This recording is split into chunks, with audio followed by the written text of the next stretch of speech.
can't think of a charity I probably haven't been involved with, from the OSPCA through Heart and Stroke, through cancer, the MD Telethon. I mean, for years, I was in 3 or 4 years, I was in a Pepsi Castle at the Brockville Shopping Center. Went in Thursday morning at 6 o'clock, came out Saturday at 6 o'clock, nonstop broadcasting for 60 hours to sell 20,000 cases of Pepsi Cola, and with $1 a case going to MD. So there's been various things that I've done over the years. Starting the Brockville Area Sports Hall of Fame. Started in 1976, that very first year. It was a dismal failure. We lost. I was with the Kinsman Club. We lost all kinds of money, and that was the end of the Sports Hall of Fame. But then after running Riverfest and getting my experience in running things, brought it back again, and this year will be the 19th year for the Hall of Fame, and we'll have, after this year, have 100 people in the Sports Hall of Fame in that wall at the Memorial Center. And I'm really proud of that as well. And then your dad was the inspiration for the Music Hall of Fame. I remember I was at the Lansdowne Fair with George Eliot, and we got talking about death. And we both said, when I die, I want to just drop. We don't want to, because a friend of ours, John Lockery, had a lingering death. Anyway, Labor Day weekend, not 6 weeks after that, that's what happened. George dropped dead up at the Perth Fair, and I can remember it was maybe a week or two after his funeral.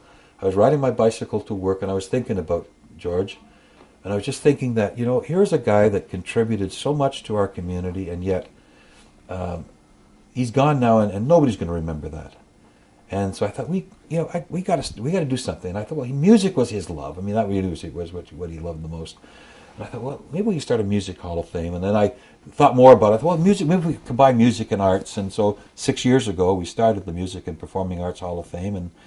And I think that, it will be a great tribute to musicians and stage performers and behind-the-scenes workers that they never had. They never had that. And again, I don't think your dad would have looked for that. I don't think anybody that's in a Hall of Fame ever looks for that recognition. If they are, they're in it for the wrong reason. And any of the people that we put into halls that's never. They're shocked.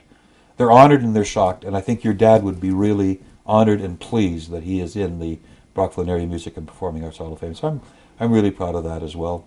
And then the Palliative Care Telethon, when I took that over, I guess 7 years ago, when Jason Baker phoned me on Boxing Day, and he'd had a conflict with Cogeco at the time, and he just didn't feel comfortable. He was leaving Cogeco, and he didn't feel comfortable hosting a telethon on Cogeco, and asked if I would take it over. And basically, all the work was done. And so I said, well, I guess I can do that for 1 year. And I met the people involved in this committee. They're absolutely amazing people. And we did that 60,000 or whatever that year without me doing anything other than just taking it over. And then we started to set some expectations, added some things, and we added a silent auction. We increased the fishbowl availability, started the STAR program, increased the dollar donations for our sponsorship, and this year what $175,000 or $178,000 raised at the telethon. So I think that everyone involved with the telethon can be very proud of that as well. I suppose the Ice Storm would be the number one. They honored me with Broadcaster of the Year for that, and I think the number of people that even to today will stop me and say thank you, that I was their lifeline during the Ice Storm. I didn't realize the impact at the time we were doing it. I knew it was important. I knew it was important to be on the air. I knew it was important to let people talk. And so that's what I did. We opened the phone lines up and we just let people talk. And afterwards, it was afterwards that I guess I became pretty emotional afterwards as well when I realized the impact that we had had. People would come up to me and they'd grab me by the shoulders and look me square in the eye and say, thank you. You were our lifeline. And, and that wasn't just one person. It was everywhere I went. I'd be walking down the mall and I waved to somebody and they would come over. Today you just wave, hi, and kind of on your way. No, they would come over and they just wanted to say thank you. And I realized how important radio was, how important it was. And in all seriousness, when we look back on that, it was really a minor blip in our life here in Leeds and Grenville. particularly when you saw just recently Japan and the tsunami and the tens of thousands of lives. We've never been faced with that kind of thing. So I think that's pretty significant. And then the people I've had a chance to interview over the years. I guess my all-time favorite would have to be my boyhood hero in Perry Mason, Raymond Burr. When I was a kid growing up, I mean, I watched Perry Mason all the time, and I really, he actually, I thought I wanted to be a lawyer. And I realized, I guess about grade 11, that I really didn't want to be a lawyer. I liked the entertainment aspect. I didn't think I could be an actor, but I thought, geez, I could be a sportscaster or a newscaster. So that's kind of led me to that field. And it was Oktoberfest Kitchener where I had the chance to go, and I arranged for a press pass. There was going to be a media conference. It was at the Valhalla Inn in Kitchener, and I was standing outside the door, and they let all the newspaper people in. They let all the new TV people in. They said, okay, we got room for one radio person. I was the only radio person of the 6 people standing outside that had a tape recorder. So, hey, you got the tape recorder, you go in. So I'm kind of lucky there, and I got a chance to talk with Raymond Burr, and just a gentleman and a great person.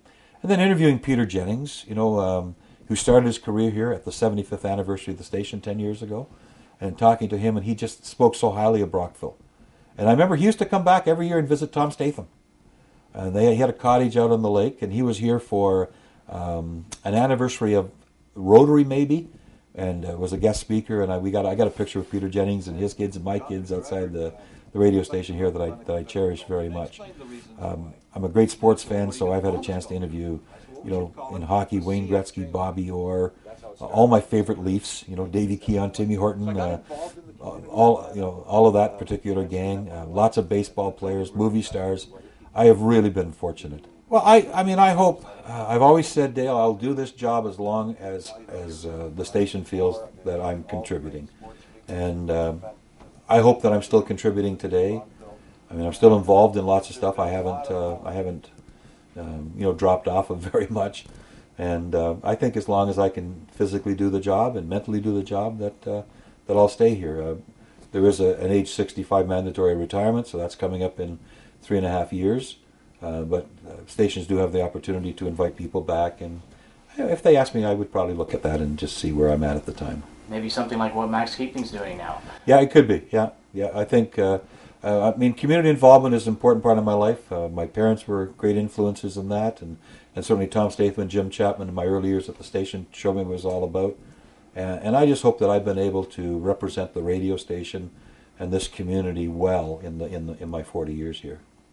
Friends, family, and colleagues will help Wylie celebrate his 40 years on air tonight at CJ's in Brockville between 7 and 9 p.m. All are welcome. Dale Elliott, BNTV News, Brockville.